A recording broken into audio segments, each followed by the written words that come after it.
Hello, everybody. This is Abdullah Bakhaj talking from Makas. How's it going?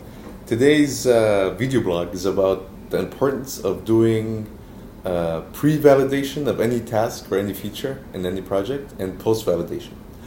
And so, to explain, typically in a typical project, when we have a sprint board, we have several columns. So we have the backlog column, or sometimes called new issues column. And then we have the in-progress column. Then we have peer review or code review column, where engineers review the code of other engineers. And then we have the done column or closed column. And that's great, but the problem is that it has a very narrow criteria, which is, does a feature work?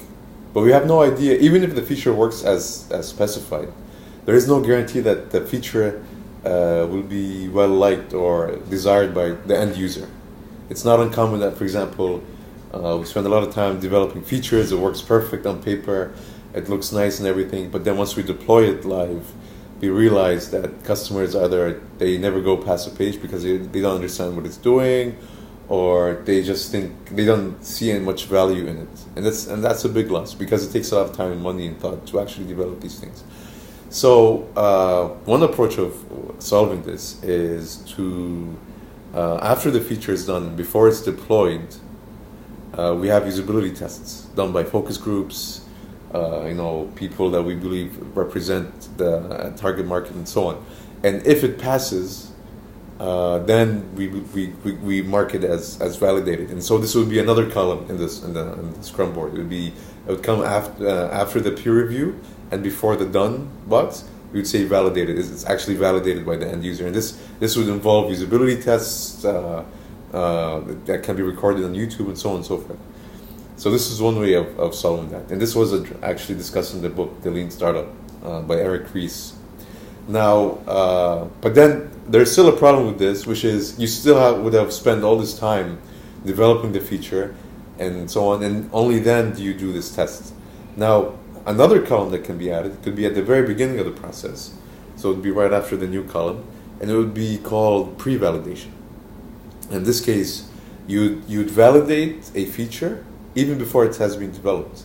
And there are tons of tools for this. They call it like low fidelity testing. So, for example, apps like Pop App, and there's many services out there.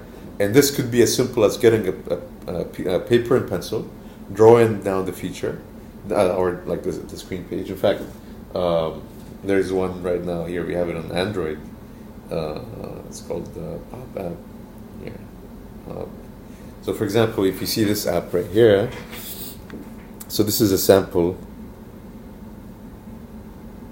Okay, you click on it. You see pages here, and if you, for example, play, go ahead and play this app. Just play it. You can go walk in the street and say this is a sample app for a Google Mail, for example, right? So a Gmail, sorry. So you go around the street, or you talk to your focus groups or the usability test subjects, and you tell them, okay, well, what do you think of this page, right? And they go around and they start clicking on stuff, and they see, and they can give you immediate feedback, and the amount of information and value you get out of this test is extremely high if compared to the very little time you've invested in it, it could be literally half hour, an hour, And so this way you can incorporate into your software development process pre-validation. And this adds a lot of value because not only does it actually give you an early indicator about the feasibility of this feature and how likely it is to be liked by your end user, but also, and this is where the recording of such sessions come into play, if you can share this with the software engineers who will eventually get to develop these features, then they'll get the bigger picture, right? And this is also an issue that's common with distributed software development teams, where, for example, you'd have a software engineer being asked to perform a task or fix a bug, and they fail to see the bigger picture. They focus on the tree and neglect the forest. And so when you show the software engineer, hey, okay, this is a real-life user, so this is not a matter of my opinion versus yours. This is an actual real-life user that's representative of the target market, them going through these features and thinking out loud and saying what makes sense, what doesn't make sense. And so they see their train of thought. And then once they start coding, things start to make a lot more sense. So in summary, it's a really good idea to have a pre-validation phase and a post-validation phase into your software development process. Saves tons of money, makes the customer happy, makes the engineer happy, makes you happy, and makes us happy. Thank you. This is Abdullah talking from Makas, and thanks for listening. Have a great day. Bye.